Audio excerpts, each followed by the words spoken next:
my specialty in my area, yes, I'm mostly local. I'm in the Pittsburgh, Pennsylvania area, but I've also gotten very good at shipping and receiving human remains from around the world. I've helped people repatriate to get people back to the country, and I've also helped people get their loved one to a foreign destination.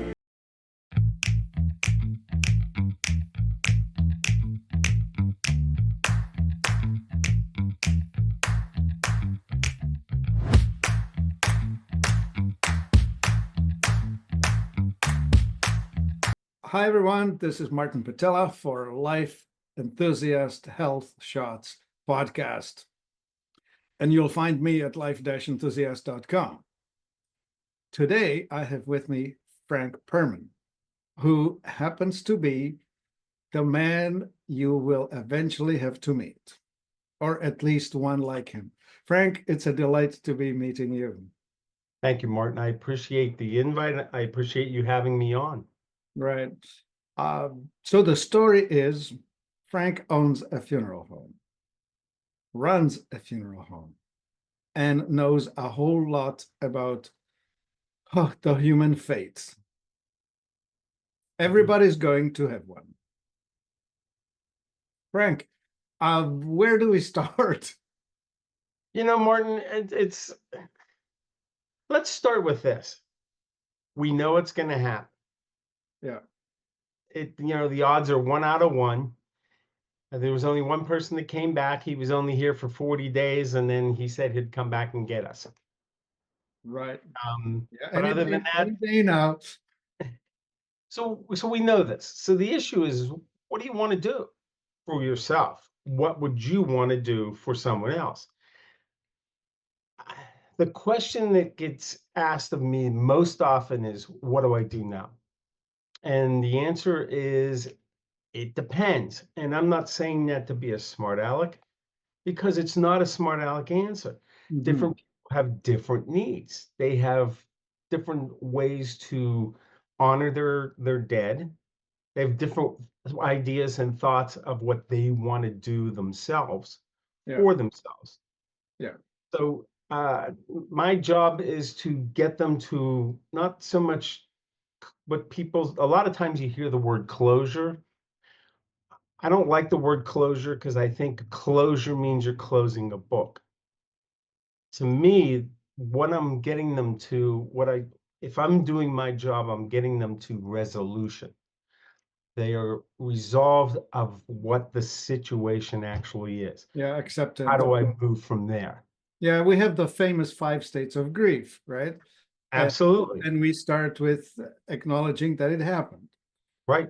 And then we will be angry at it. And at some point, we need to arrive at the acceptance. I think that would be the best place where we're no longer fighting it. We're living with it. True. However, what's happening now in society is so many people are choosing to do nothing. There's no services, there's no visitation, there's nothing. Oh, just cremate me and scatter me in the park somewhere. The issue is that no party, nothing, no nothing. gathering of people. There's not even a newspaper notice. Nothing. Okay, all right. So what I say to people is, where do you want to have your visitation? You can have it at the funeral home where you've advertised when it's going to be, what's going to happen, whether it's a couple of hours before a service, whether it's just some visitation. Or do you want to have that visitation in the produce aisle of a grocery store? Hey, Martha, how's Jerry? Oh, Jerry died 6 months ago. What happened? Well, he was sick and he didn't want to do anything. Then the conversation goes to how they died. The funeral is how they lived. Now it's time to celebrate. It's time to talk about the stories. That's what a public funeral allows people to do. Yeah. I'm as you're saying this, it reminds me, of course, I'm in the business of dealing with people who want their health. And what's interesting is I'm hoping to have caught that guy when he was 20 or 30, but he doesn't show up with me until he's 45, 55, 65, when he's already well down on the downslope with his health or Hey, her. hey, hey, watch that. And and the main point of that is that when you are losing something, you're noticing that it actually can get worse. And what you just said reminded me, because the person who's going to be dead is going to leave the people behind, the Mhm. ones that are living, and they're going to leave them with an emotional injury that they could either manage well or just totally stick it to them. Yeah, it happens, and it happens all the time. I've had, I've asked people, please take some time to do something. I'm not telling them what to do, Yeah. but do something. The statistics that I've heard, and I've heard this a couple different sources, 2/3 of the people that come to pay their respects don't know the person who died. They know a spouse, they know a child, they work with them, they were on the softball team together, but they don't actually know the person who died. So they're So it's coming to not a matter support of the, yeah, coming to what's that? I'm sorry. So they are coming in to support the living. Right. Yeah, The funeral's not for the dead. Everything exactly. you've done for them Yeah, has been done. yeah. This is Funerals are not for the dead. The funerals are for the living, to remember, to tell stories, to laugh, to cry. It's a safe space that all the emotions can be expressed in one place at one time safely. Right. And so, as you said, the grocery store aisle, you will have to repeat that same story over and over, and you're going to be reliving it, and you're going to be re-injuring your emotional body with that, instead of having had that one big opportunity to just spill it out and celebrate what you had. Yes. And to me, it's like pulling off an emotional scab. Yeah, Huh. How many times do you have to tell the story? Tell it once yeah, and tell it well. yeah, yeah, and have time to prepare for telling it. Absolutely. Yeah. Absolutely. You know, this reminds me of weddings. I keep thinking that weddings are mostly for the parents rather than for the couple that's being married, because it's the village that's celebrating the fact that two people are going to get together and maybe procreate. Yeah, there's a lot of similarities between weddings and funerals. Um, yeah, the star of the show is different. The reasons Well, why you're gathering is different. yeah. However, the gathering of people ends up being fantastic. Yeah, in both ways, it's celebration of life. One is the celebration of life that we hope to see. The other one is the celebration of life that was hopefully well lived. Absolutely. I remember my wife's dad died young. He died at 73. So he preceded most of his, uh, what do we call it? His age group, his people. His peers. Yeah, Yeah, absolutely. peers. Excellent word. Anyway, there were 400 people at his funeral in a Yeah. small town of 3,000. Hmm. They came in from far and away. They all wanted to be together and they all wanted to talk about it. And it was a glorious occasion. Then it was a good funeral. Yeah. He was a good man, right? And Hmm. anyway, he was well remembered. Stories were told, and and I think everyone was emotionally healthier for it. Excellent. Excellent. Right. That's what we're shooting for, and that's what we're attempting to bring about. Yeah. All right. So, when do you want to hear from the person that is thinking, well, so you either are talking to the person who's going to have to look after somebody soon, right? Like Mhm.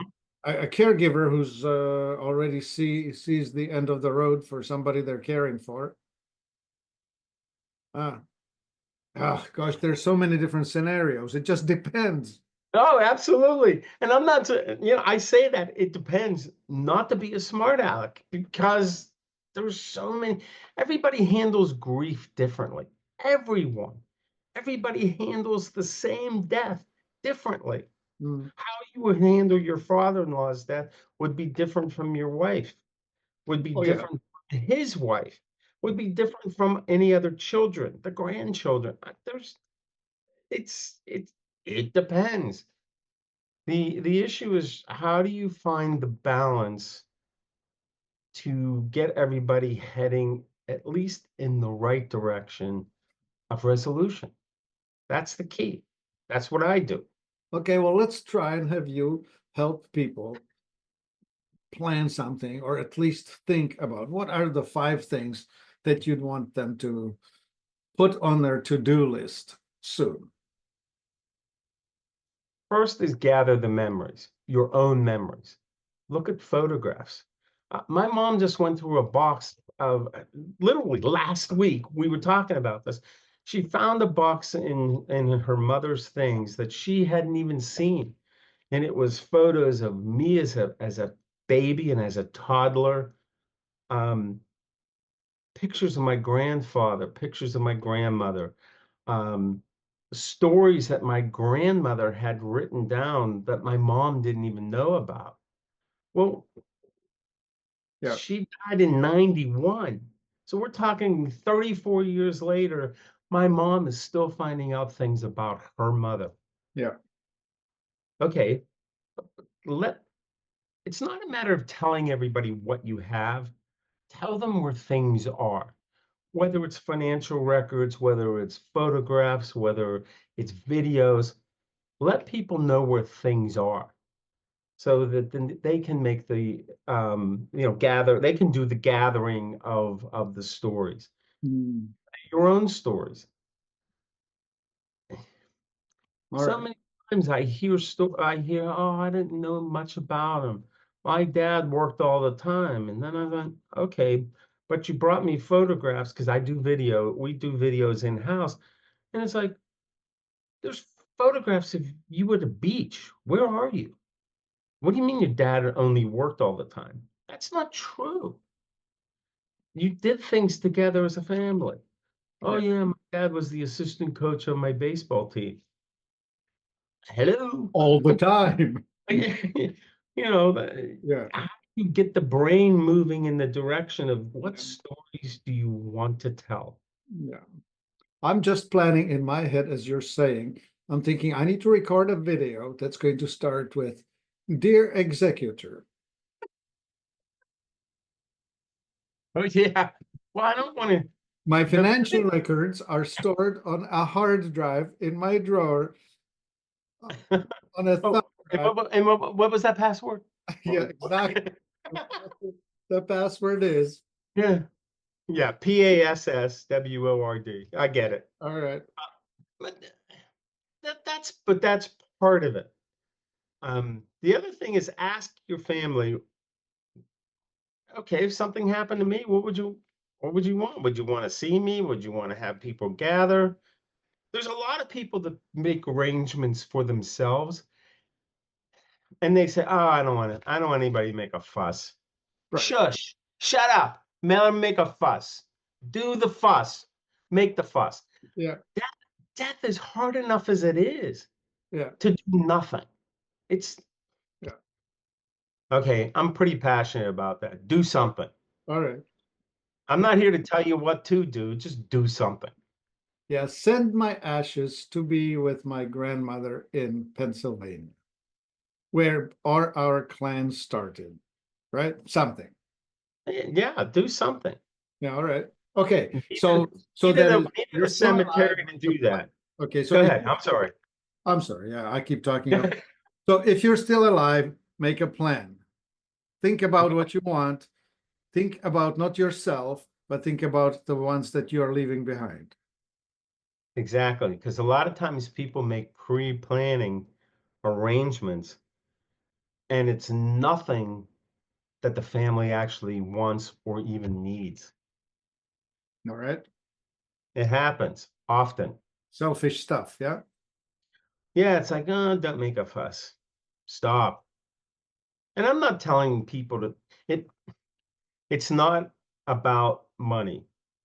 If there's a financial issue, have a picnic on a birthday or an anniversary or a holiday. Get together, laugh, tell stories. We just did this for somebody and she died. She was 68 years old. She was young, bad health. They released 68 balloons. Actually, they had the event on her 69th birthday and they had a balloon release. It was right for them. It was meaningful to them. Yeah. It was beautiful. It was Uh-huh. beautiful. All right. So, I know I'm not saying you have to buy a fancy casket and be at the funeral home for whatever amount of time, a day or two. Yeah, do something. All right. That's basically what I want to say. Okay. So Oh, I was counting it on my fingers. So one, start thinking about it. Two, mhm. think not of yourself, but think of the ones you've left behind. Yes, Three, gather. gather your stuff, the letters and photographs and whatever's. And the information that we need for paperwork.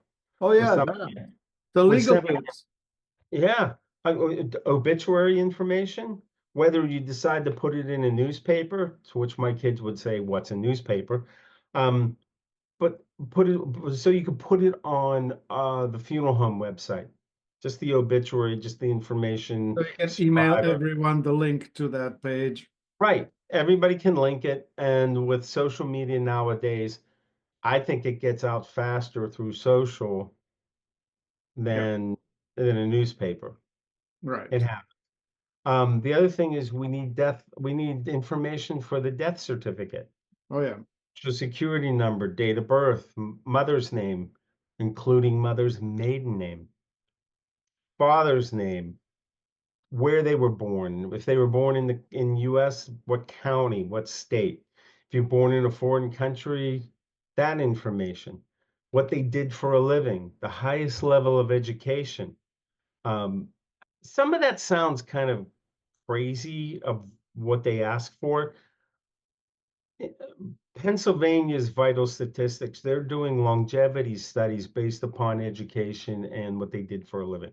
So all that information we gather, and it's on a death certificate. oh, so you're actually the channel through which these statistics are gathered. I gather and I file. Yeah, Correct. okay, And if somebody's a veteran, uh, there are veterans benefits. right, I gather, I can't, I inform Social Security of a death. I just can't do anything about benefits for a survivor. right. But there's so many things. You brought this up earlier. You talked about relationships to a wedding. Everything we do at the funeral home is almost the exact same thing as what we do for as what people do for a wedding. Only we get it done in a day or two. So when I hear people say, "Oh, my wedding's in a year and a half," I'm thinking, you know, it doesn't. Yeah.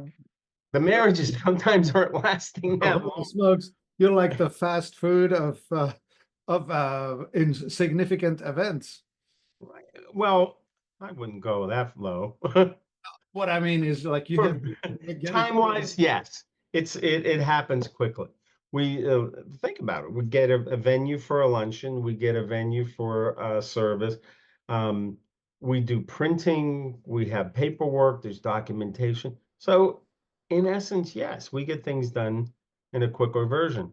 So, I would say hire a funeral director if you want them to be a good wedding planner. All right. That's good. So it's like a wedding planner, except it's called funeral director. Yeah. Yes, yes. All right, cool. Well, You didn't expect this, did you? well, I should have a better plan already. I should have a better plan already when I first started to drive, but I definitely should have a better plan now, right? My grandchildren are small, but they may still remember me. I got an interesting call not that long ago. A grandson contacted me from Chile, and he said, "Do you remember Heine Schlesinger?" And I said, "Yeah, I met him once, one day in 1968. He came for a visit to visit my mother."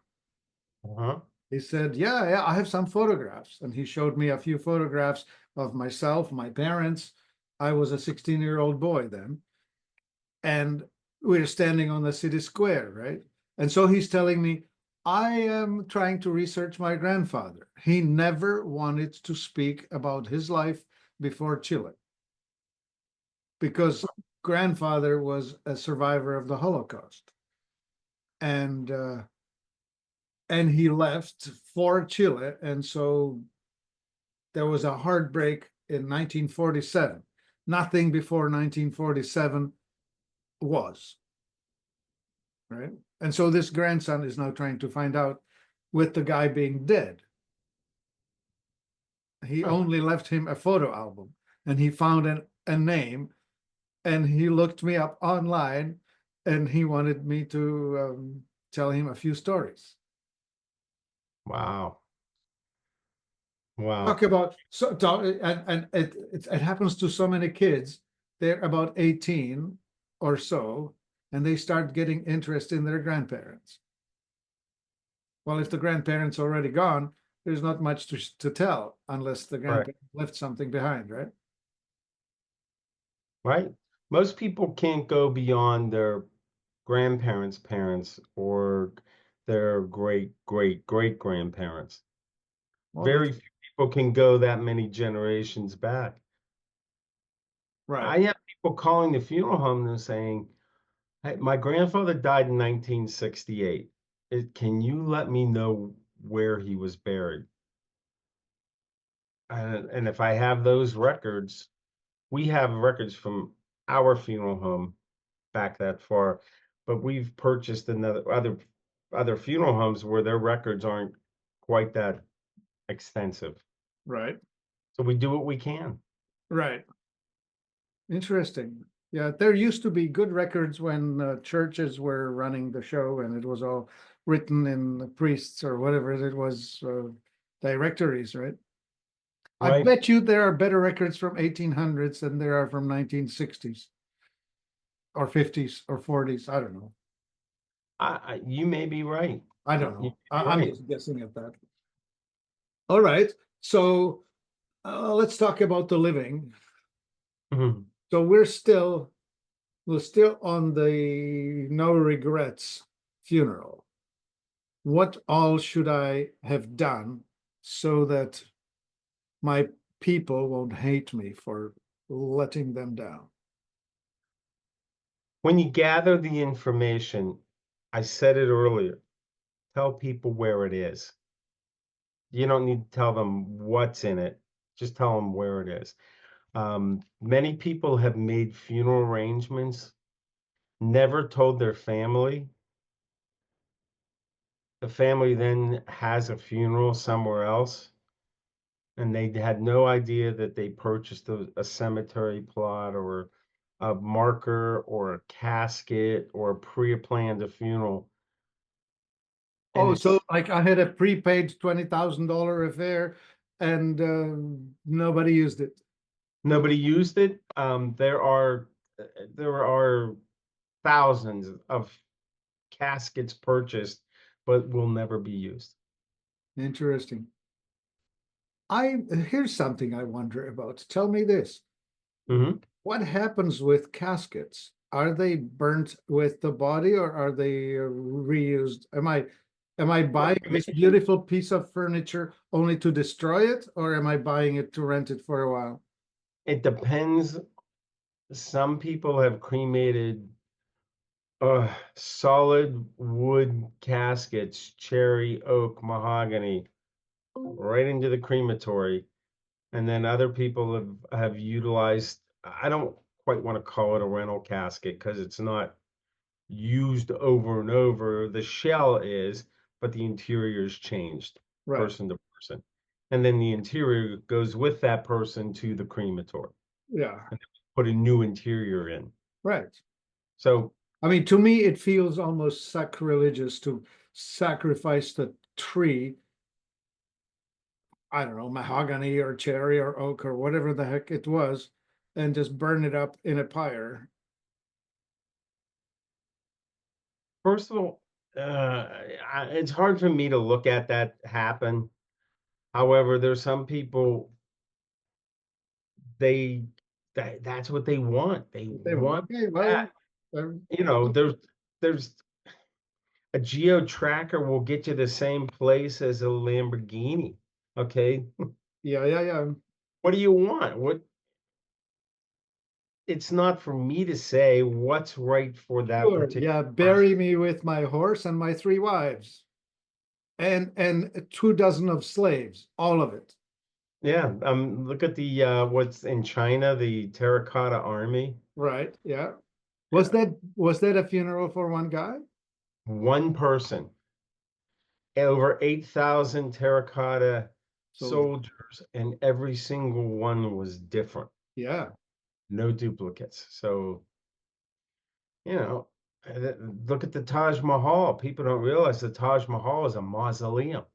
That's Oh, why it was I thought it was a gift to the living woman. No, huh? built. No, it was built as a mausoleum. Okay. So the pyramids, I don't think they're quite. I don't believe that was a There's other things going on there. yeah. Okay. Um, But my mausoleum, I understand. I mean, fancy graves, right?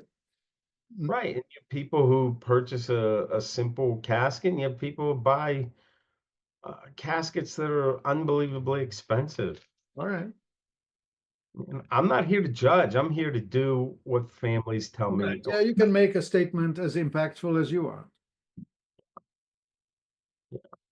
Okay. It it depends. I mean, sometimes as a funeral director, I'm shocked what people select. Okay. And I'm like, wow, I'm going on vacation this week soon because people spend so much money, but I can't judge them. I'm Right. not here to judge. I'm here to accommodate. Well, it's like the wedding, right? Some people just elope and do a wedding in a garden with a simple cake, and somebody else will invite 600 guests and spend $1 million on the wedding. It's been, Absolutely. Absolutely. yeah. I remember years ago, I read about a wedding that the the father purchased every flower on planet Earth for his daughter's wedding. Wow. He ordered them all. Wow. For 3 days, there were no other flowers available except what a florist had in its inventory, because everything else was purchased. Okay. So, I hope she didn't divorce. whew, I don't think it was that much of a drop in the bucket for his It's not that, it's that the strength of the statement, right? yeah, you could tell everybody, yeah, I owned every flower on earth. Like, Yeah. oh, okay. All right. That and a buck and a half will get you a cup of coffee. Oh, wait a minute, it's $5 now. Yes. All right. Okay. So do you want to tell a story or two, funny as they may be? Yeah, I thought the woman was actually pulling my leg.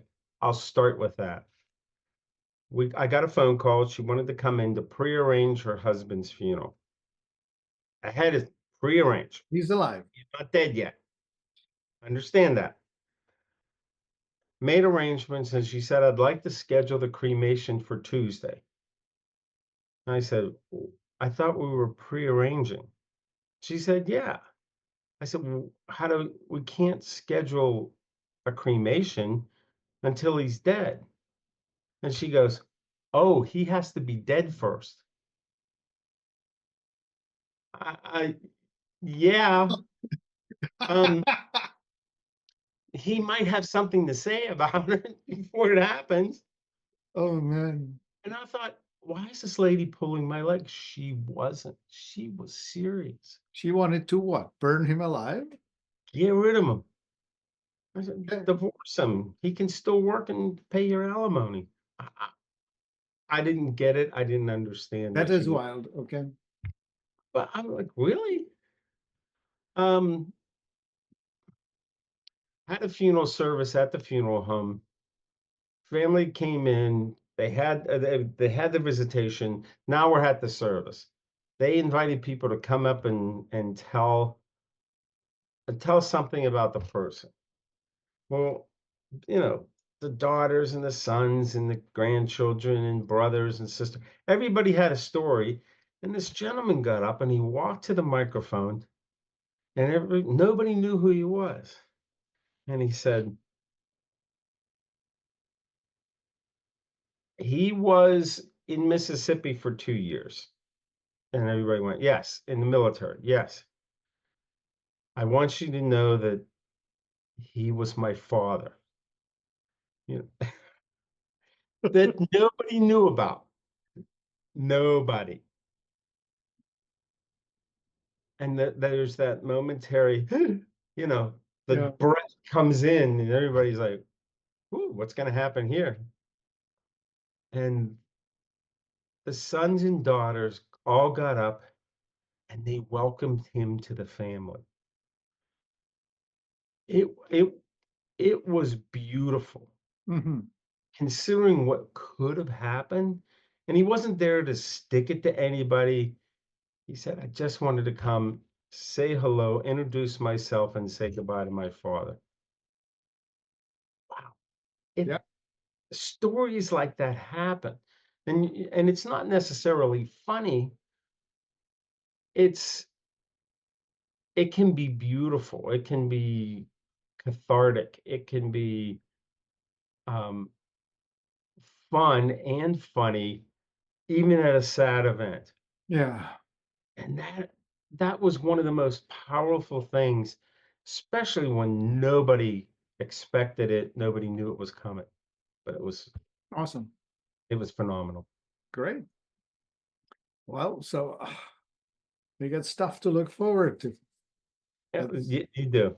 yeah. All A right. great, another great story. Heading into a cemetery, hearse limo, hearse lead car, hearse limousine, and the people who were at the heading to the cemetery. We get into the cemetery, we see people off to the left, people off to the right. Then we saw dogs on leashes, and then we realized they were police. With that, while the procession is still moving, one of the doors of the limousine opened, and one of the sons takes off to the woods. He was wanted. There were helicopters, state police, local police, county police, FBI, US Marshals, dogs. He got the That full was revenge. crazy. That's crazy enough. To me, the coup de grace was he got away Oh my with Lord. all these people there. And that's when you kind of go, wow, that's that one we're going to be talking about for a while. Interesting. Will do. All right. Those are cool stories. Yes. All right. So so for the living. So Frank, your service is local, right? Like you don't really do anything for people everywhere. Um, my specialty in my area, yes, I'm mostly local. I'm in the Pittsburgh, Pennsylvania area, but I've also gotten very good at shipping and receiving human remains from around the world. I have I've helped people repatriate to get people back to the country, and Mhm. I've also helped people get their loved one to a foreign destination. Most of the states, yes. However, I've gotten bodies to and from England, Germany, France, Spain, Italy, Croatia, Slovenia, Mhm. uh, um, Czech Right. Republic, uh, 5 countries in Africa. Zambia was the latest one. Nigeria, Egypt, Right. Tanzania, Botswana, and then in the Far East, Yeah, as well. Indonesia, Singapore, All right. uh, Philippines. So we have people either on a holiday needing to ship the remains back, or we Correct. have people from there who want to be buried with their ancestors. Yeah. Correct. Absolutely. Yeah, right on. Yeah, and So that's a major logistical thing, actually. some of the countries are very difficult to deal with. The Yeah, other thing is that a lot of legal documents need to be translated into another language. right. It's good to have somebody with connections because once you've done it, you have a trail, right? Like you already know who Yes. to call, which is a useful thing. Yeah. Yeah. Yeah. I looked at your website. You have some neat things there, like the most frequently asked questions and few things. Are you going to expand on that? I do things. To get away from what I do as a funeral director, I've been doing stand-up comedy for the last 15 years. I just had a show here in Pittsburgh recently, and I've done shows in Vegas and Philadelphia, Cincinnati, All mm, right. Dallas. So yeah, You've I've done just done basically. that. Not as a, and it's funny. I had somebody who said, "Oh, in his comedy career, it's not a career. It's my step away from what I do. Yeah. Just to, it's a Yeah. decompression." Yeah, yeah. You would want to have some outlet to let the pressure out. Because Right. what you deal with is not exactly emotional easy path. Hmm. Yeah. People say, "Oh, you get used to it." No, you don't. No, you don't. You really don't get used to it.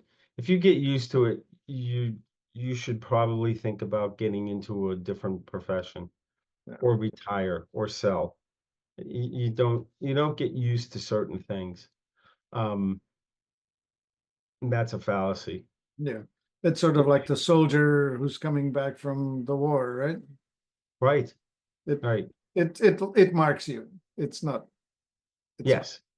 And I tell people I've seen things Yeah. that are you there are stories you wouldn't believe, truly. Uh-huh. And it's not to be I'm not being maudlin, I'm just being real.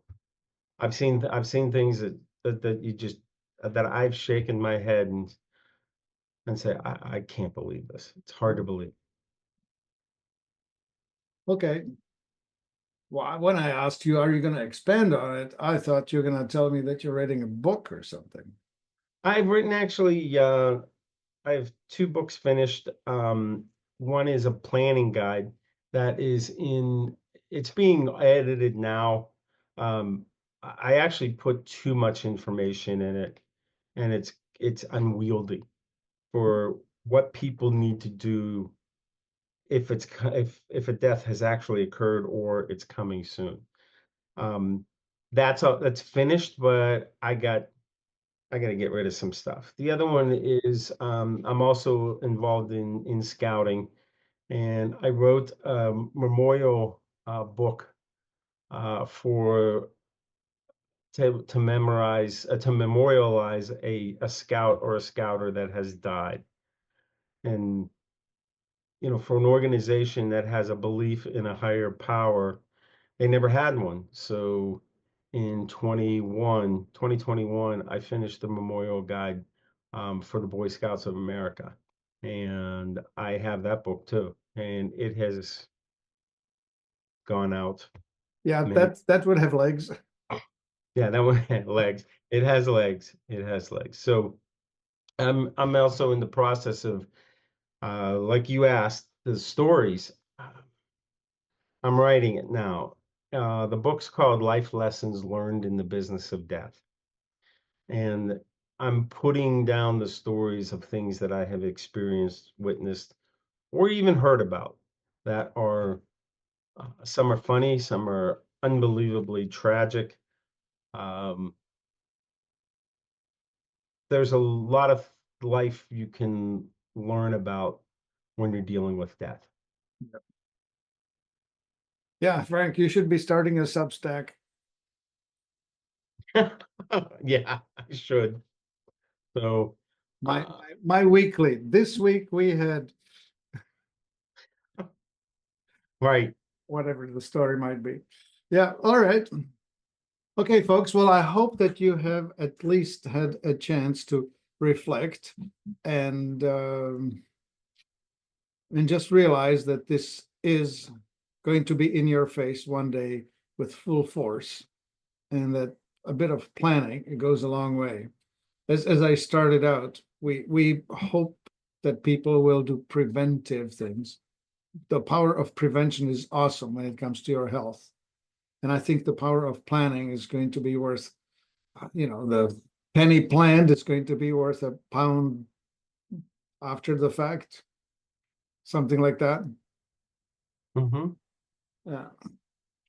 So, get a wedding planner and get a funeral director. They both are worth their money. There you go. Well, thank you so much, Martin. I appreciate you having me on. Um, People can get in touch with me. My email is frank@permanfuneralhome.com. My website is permanfuneralhome.com. If you have questions, I do speak to different groups. I have spoken in a number of events, mostly related to funeral service, and I'm ready to head out and talk to people. I can I can give some pretty great stories. I can also tell a joke or two, and I can entertain as well as teach. So, Martin, thank you so much for this opportunity. You bet. All right. permanfuneralhome.com. Go take a look. This is Martin Pytela's Life Enthusiast Health Shots podcast, life-enthusiast.com. Thank you, Frank. You're welcome. Take care. My body's a temple, but the walls are cracked. Stuck in the rubble of the years I've stacked. Stagnation in my veins like a river through the dust. Toxic whispers in the wind, but I gotta rebuild. I must.